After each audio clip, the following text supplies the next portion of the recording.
अस्सलाम वालेकुम नाज़रीन, आज बात करते हैं हम जेंटलमैन एपिसोड 2 की।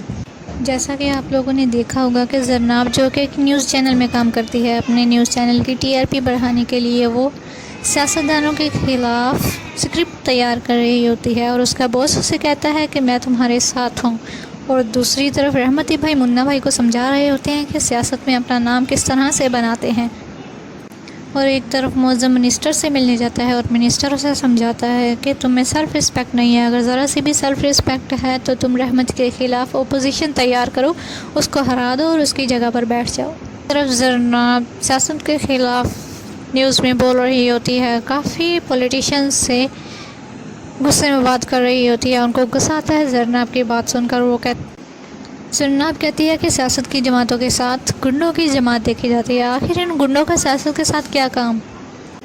काफ़ी पॉलिटिशियंस को ज़रनाब पे गुस्सा आता है और इस तरफ वो डीसी को ऑर्डर करते हैं कि ज़रनाब को मना कर लो इस तरह की बातें करने से। डीसी साहिब फारिस को कहते हैं कि ज़रनाब को मना कर लो। फारिस जो कि ज़रनाब का फ्यूंसे है और एसी है।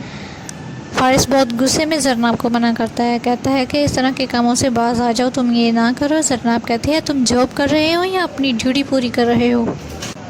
अगर असिस्टेंट कमिश्नर हो तो असिस्टेंट कमिश्नर का ही काम करो ना, नौकरी क्यों कर रहे हो फिर।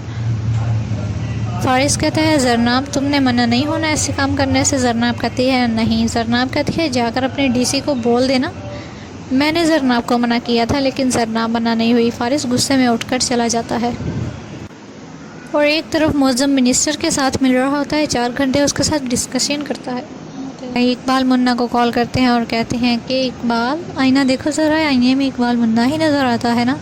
मौज़म 4 घंटे मिनिस्टर के पास से होकर आ रहा है और तुम्हें इस बात की खबर ही नहीं।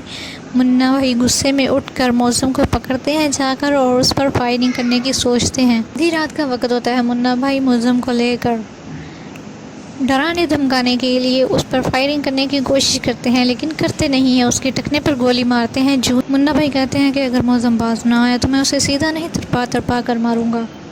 बाहर शोर की आवाज़ सुनकर ज़रनाब आधी रात के वक्त बाहर आ जाती है।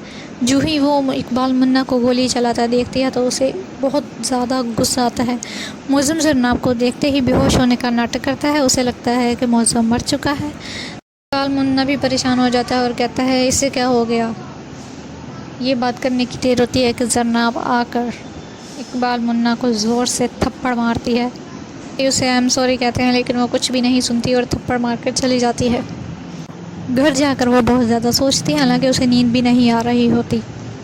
भाई भी बहुत ज़्यादा सोच में होते हैं कि आखिर मेरे साथ ये हो क्या गया। घर में आकर काफ़ी परेशान बैठे होते हैं कि रहमती भाई का फ़ोन आता है। इकबाल मुन्ना उसे कहते हैं कि भाई पता नहीं मैं क्या क्या सोचे जा रहा हूँ, आप सोच भी नहीं सकते। रहमती भाई कहते हैं क्या सोच रहे हो। इकबाल मुन्ना कहता है सोचा है कि रोटी को घी लगाए तो वो पराठा क्यों बन जाती है, चाय में दूध डाले तो दूध क्यों नहीं रहता। इकबाल मुन्ना की ऐसी बातें सुनकर रहमती भाई कुछ परेशान होते हैं और कहते हैं कि तुम कैसी बातें कर रहे हो, आओ मेरे घर आओ बैठ के बात करते हैं। इकबाल मुन्ना घर जाते हैं रहमती भाई के और वहाँ जाकर रहमती भाई को कहना शुरू कर देते हैं कि भाई आपने शादी क्यों नहीं की। मैं यही सोच रहा था अगर आपने शादी की होती तो आपके भी बेबी होते, आपका छोटा सा बच्चा होता, नन्ही सी परी होती, हमें चाचू चाचू कहकर बुलाती, हम उसे बाहर से चीज़ें ला कर देते, कितना प्यारा सा माहौल होता, कितना मज़ा आता। रहमती भाई कहते हैं बस कर इकबाल मुन्ना, अब रुलाएगा क्या। जेंटलमैन एपिसोड 2 का एक छोटा सा ओवरव्यू। चलें देखते हैं जेंटलमैन एपिसोड 3 में क्या बनता है।